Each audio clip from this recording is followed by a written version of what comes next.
اردو کور کے معزز دوستوں، میں ہوں ماجد ملک اور آپ تمام دیکھنے اور سننے والوں کو السلام علیکم۔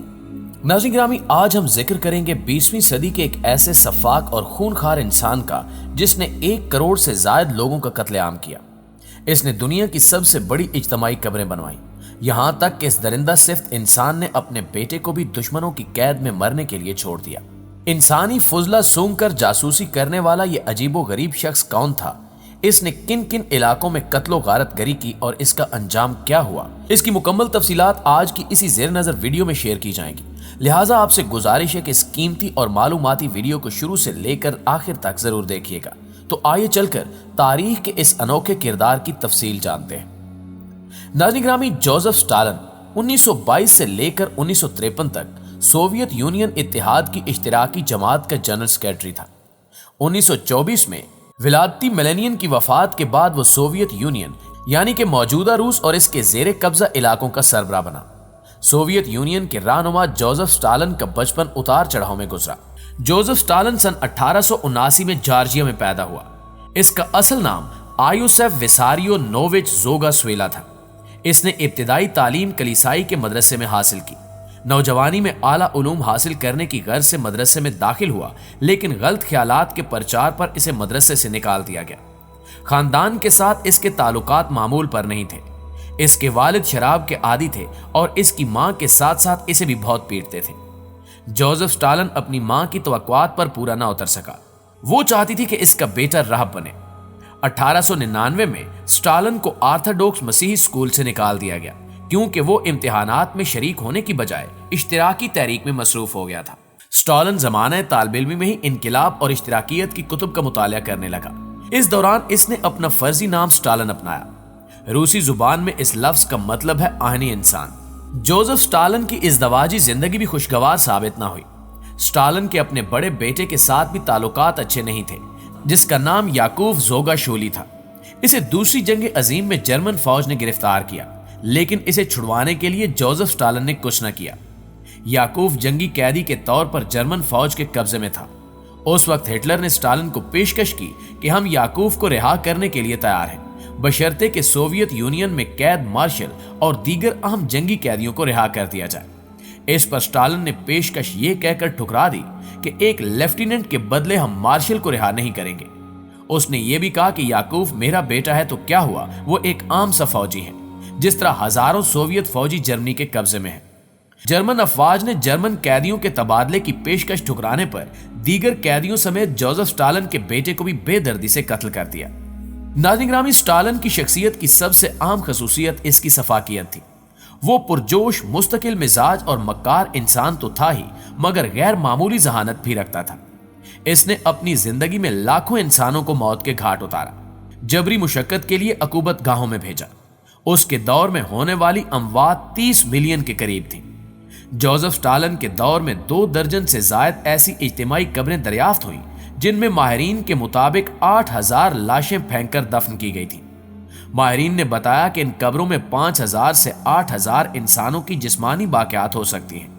یہ آج تک دریافت ہونے والی سب سے بڑی اجتماعی قبریں ہیں۔ سوویت یونین میں اسٹالن کے دور کو خوف و دہشت کا دور قرار دیا جاتا ہے۔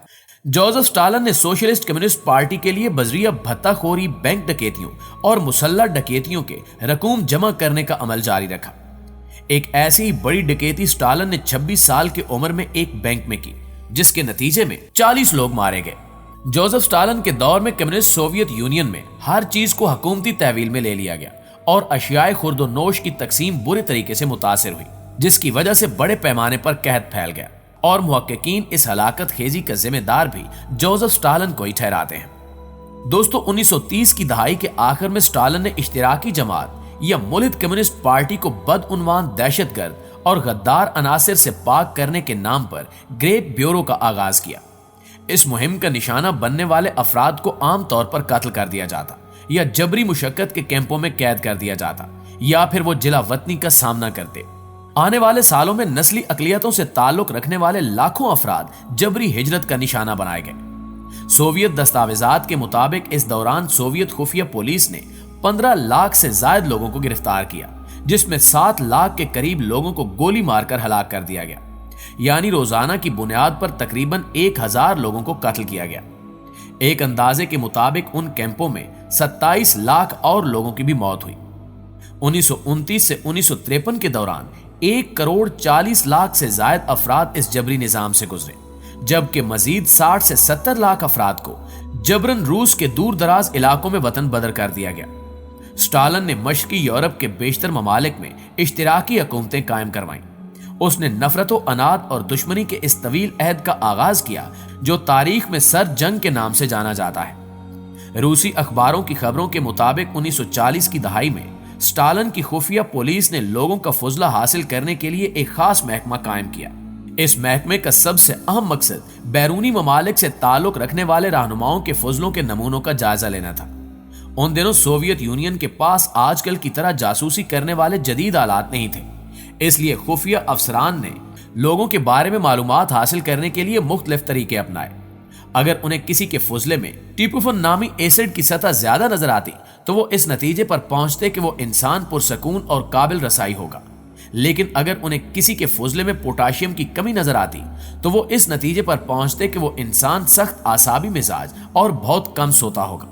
جاسوسی کا یہ گھٹیا طریقہ خود جوزف اسٹالن کا ایجاد کردہ تھا اور عام شخصیات کے فضلے کو وہ خود چیک کیا کرتا تھا۔ معزز خواتین و حضرات، ستمبر 1949 میں سوویت یونین کے خفیہ ایجنٹس نے اس نظام کے ذریعے چینی رہنما ماؤ زے تنگ کے بارے میں معلومات حاصل کی، جنہوں نے اس دوران ماسکو کا دورہ کیا تھا۔ انہوں نے ماؤ کے لیے خصوصی غسل خانے تیار کر رکھے تھے جن کی نالیاں نکاسی نظام کی بجائے خفیہ ڈبوں سے جڑی تھی۔ 10 روز تک ماؤ زے تنگ کے لیے دعوتیں کی گئی اور ان کے فضلے کو تحقیق کے لیے بھیجا جاتا رہا۔ اسٹالن نے بذات خود فضلے کا جائزہ لینے کے بعد ماؤ زے تنگ کے ساتھ معاہدہ طے کرنے سے انکار کر دیا۔ جوزف اسٹالن کی وفات کے بعد اس کے جانشین نکیتا خروشیف نے یہ منصوبہ اور لیبارٹری بند کروا دی۔